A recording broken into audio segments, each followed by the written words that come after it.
I'm Augustus.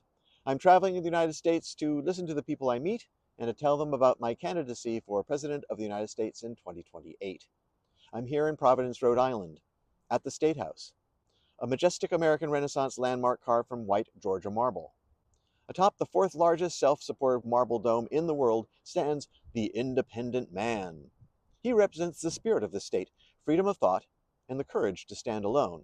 It was here that Roger Williams, a man banished from Massachusetts for his dangerous opinions, founded a haven for religious liberty and soul liberty. He understood that the foundation of civil power lies in the people, not in the state. A radical idea that feels more necessary today than ever. Rhode Island's state motto is hope. It's represented by an anchor on the state flag, the idea that even in the roughest seas we have something solid to hold on to. But for many of you lately, that anchor feels like it's being dragged by the current. They call this the ocean state, and from the docks of Newport to the shores of Narragansett, you know what it means to weather a storm. But the storms you're facing now aren't just coming from the Atlantic, they're coming from a 16% spike in electric rates over the last year and a housing market that makes Little Rhodey feel like a place where only the big players can survive. This is the 45th capital of my 50 plus 1 capitals tour. My plan is to visit every capital in this country over the course of the next 60 days, not to give motivational speeches, but to listen. I want to hear about the tech clash and the debate over data centers.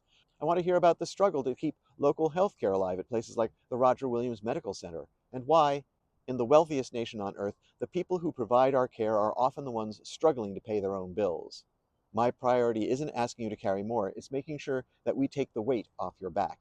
Unfortunately, it seems we're being led by people who only care about the short term while you're focused on the long term. They're focused on their bank accounts while you're focused on feeding your family.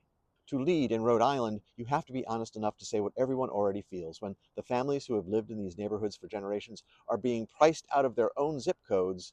Something is broken. It's not just the system, it's the reality that getting ahead has been replaced by getting by. You're working twice as hard just to stay in the exact same place. To lead the whole country, you have to know the whole country, and you can't know the whole country from a high-flying jet, a speeding motorcade, or a gilded office in D.C. You have to drive the length of Route 1, walk the cobblestones of Federal Hill, cross the mighty Mississippi, and visit the beautiful Smoky Mountains. Having lived in 7 states and visited all 50 at least once before, I think I have a glimmer of understanding of who we, the people of the United States, are. But you can never stop learning. That's why I am visiting each state again and why I will continue to do so both during my campaign and during my time in office. Now you might be thinking, who is this guy? As I said, I'm Augustus. I was born in New York State 65 years ago. Like you, I've spent much of my life working. I've seen presidents come and go and industries rise and fall. And I've seen as the people who actually make this country run are treated as sheep or cattle. We've stopped looking at the person behind the work, and it's time we started seeing the human being again. You may be asking yourself, is he qualified? The Constitution says I am, but you need to decide for yourself what qualified means to you. To me, being qualified means working as hard as I can to help the most people possible as President of the United States. Think about the people who meet in this capital or in Washington, D.C. How many of them are qualified in your eyes? How many of them are working to make your housing affordable or your prescription drugs manageable? It seems to me that many representatives have forgotten the primary requirement of their jobs, remembering who they represent. They shouldn't represent the lobbyists, they shouldn't represent their party, and they definitely should not represent the ultra-rich. Your representatives and the President of the United States should represent you. Period.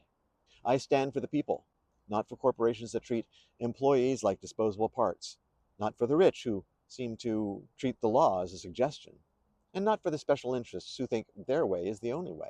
I believe in a land of freedom and opportunity.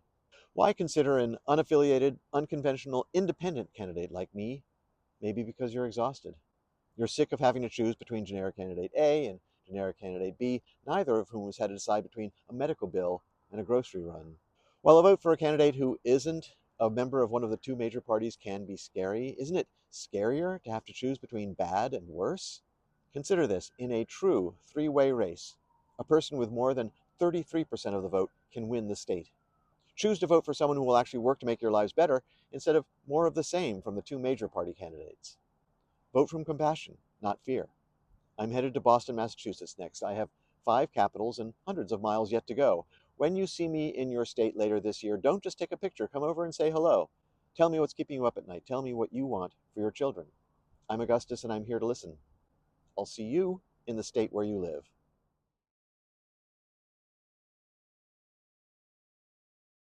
Test 174. Who that's walking in my door?